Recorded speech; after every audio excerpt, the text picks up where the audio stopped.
In December 2025, David Beckham posted a highly publicized year-end family photo collage to his millions of followers. But his oldest son, Brooklyn, was completely omitted from the current year holiday celebration. The pattern had surfaced 2 months earlier, when Brooklyn was also missing from the London premiere of his mother's Netflix documentary.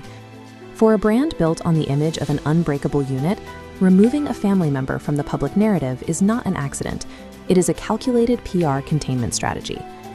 Brooklyn arrived in 1999, born at the height of the Posh and Becks cultural phenomenon. His childhood was a curated production. He grew up on private jets, at elite schools, and in the front row of global fashion weeks. This visibility came with a cost. When he released a cookbook in 2017, the public ridicule was immediate. He was never allowed to fail without an audience. Inside the Beckham family, image maintenance is a core business requirement, demanding total compliance from everyone involved. To the public, he was a child of unimaginable access. Behind the scenes, he functioned as a managed asset within a corporate machine. The fracture began with his 2022 wedding to actress Nicola Peltz. Funded by her billionaire father, the event introduced a competing center of gravity. Tensions reportedly peaked over the wedding dress. Victoria had allegedly committed to designing the gown, only to pull out at the last minute, leaving Nicola to find a Valentino dress days before the ceremony. This fallout was the moment the Beckhams lost control. Their meticulously managed PR plan for the wedding collapsed, and the narrative started to leak. Sources suggest the internal response was an ultimatum. To reconcile with the family, Brooklyn would have to distance himself from his wife. When Brooklyn chose his wife over the ultimatum, the Beckhams initiated a near year-long freeze-out.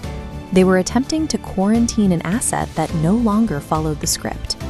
In January 2026, Brooklyn broke the silence. He posted a lengthy statement to Instagram that caught the entire industry off guard. He declared he was no longer being controlled and was finally standing up for himself. He called his parents' behavior performative and inauthentic, accusing them of prioritizing public optics over their own son. These were not just complaints. They were a direct hit on the brand's authenticity. He was calling the Beckhams' primary product, their family unity, a performance. David Beckham's response was a literal refusal to engage. When asked about the post by Sky News, he simply walked away. Victoria waited months to respond in a measured Wall Street Journal interview. She spoke of loving her children, but she never mentioned Brooklyn by name or acknowledged his claims. This silence is about more than feelings.